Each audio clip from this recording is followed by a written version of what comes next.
എന്താണ് അവിടെയുള്ള ജനങ്ങൾ? അച്ഛൻ ആരെയൊക്കെ ചേർത്ത് പിടിച്ചിട്ടുണ്ട് കേട്ടോ, ഒപ്പീനിയൻ പങ്കുവയ്ക്കാൻ. തീർച്ചയായിട്ടും. കാരണം ഞാൻ ഇവിടെ വന്നിരിക്കുമ്പോ ഒരുപാട് ആൾക്കാർ വളരെ ആകാംക്ഷ നിറഞ്ഞ കണ്ണുകളുമായി തന്നെ കാത്തിരിക്കുകയാണ്. അപ്പോ എന്റെ ഹൃദയത്തെ സ്പർശിച്ചൊരു കാര്യം, പേര് സിരിയോ, ഞാനിവിടെ ചെറുപ്പക്കാരനെ കണ്ടു, സിരിയോ. അദ്ദേഹത്തിന്റെ കൈകളിൽ കാണാം നിങ്ങൾക്കൊരു ജപമാല. ഞാൻ നോക്കിയപ്പോ എല്ലാവരും വർത്താനം പറഞ്ഞിരിക്കുന്നു, അല്ലെങ്കിൽ അങ്ങോട്ടും ഇങ്ങോട്ടും ആകാംക്ഷയോടെ കാത്തിരിക്കുന്നു. പക്ഷെ ഈ ഒരു ചെറുപ്പക്കാരൻ ഇറ്റലിയിൽ നിന്നുള്ളതാണ്. അദ്ദേഹം വളരെ പ്രാർത്ഥനാപൂർവ്വം ജപമാല ചൊല്ലിക്കൊണ്ടിരിക്കുകയായിരുന്നു. ഞാൻ വന്നുകൊണ്ട് മാത്രമാണ് ജപമാല ചൊല്ലി നിർത്തിയേക്കണേ. അപ്പം ഞാൻ would like to ask you a question.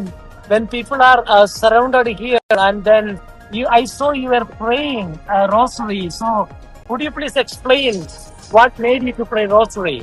I pray rosary for the church is mother for us.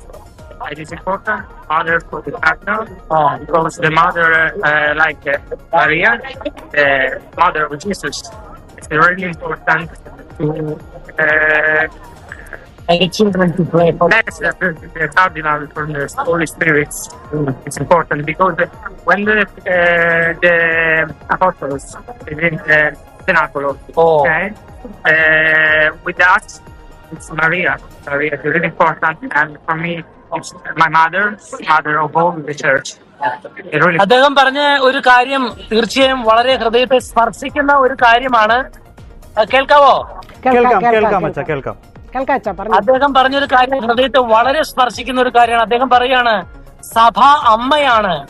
പരിശുദ്ധ മറിയം ഒരമ്മയായിരുന്നു. അമ്മ സഭയ്ക്ക് വേണ്ടി ശിഷ്യന്മാരെ ചേർത്ത് പിടിച്ച് പ്രാർത്ഥിച്ചു. അപ്പൊ ഞാൻ ആ സഭയുടെ ഒരു മകനാണ്. അപ്പം ഞാൻ എന്റെ അമ്മയാണ് ഓർത്തത്. അപ്പൊ അദ്ദേഹം പറയുകയാണ്, ആ അമ്മയാകുന്ന സഭയ്ക്ക് വേണ്ടി നമ്മൾ പ്രാർത്ഥിക്കുകയാണ് ഏറ്റവും കൂടുതലായി ഈ നിമിഷങ്ങളിൽ ചെയ്യേണ്ടത്. അദ്ദേഹം ഞാൻ ശ്രദ്ധിച്ചപ്പോ ജപമാല ചൊല്ലി ഇവിടെ പ്രാർത്ഥിച്ചുകൊണ്ടിരിക്കുകയായിരുന്നു തുടർച്ചയായിട്ട്. അത് എന്നെ വല്ലാതെ സ്പർശിച്ചു. കാരണം ഇന്ന് കാലത്ത് നമ്മുടെ ഡീൻ ഓഫ് കാർഡിനൽസ് ജോവാനി ബപ്റ്റിസ്റ്റ ദിവ്യബലി മധ്യേ പറഞ്ഞ അതേ ഒരു കാര്യം തന്നെയാണ് ഈ ചെറുപ്പക്കാരൻ, ഇറ്റലിയിലുള്ള ചെറുപ്പക്കാരൻ പറഞ്ഞിരിക്കുന്നത്. അതായത് സഭയ്ക്ക് വേണ്ടി പരിശുദ്ധ അമ്മ ശിഷ്യന്മാരോട് ചേർന്നിരുന്ന് എങ്ങനെ പ്രാർത്ഥിച്ചോ അതേ പ്രാർത്ഥന നടത്തുവാൻ കടപ്പെട്ടിരിക്കുന്നു. അതുകൊണ്ടാണ് ഇവിടെ ഇരുന്ന് പ്രാർത്ഥിക്കുന്നതെന്നാണ് അദ്ദേഹം വെളിപ്പെടുത്തിയിരിക്കുന്നത്.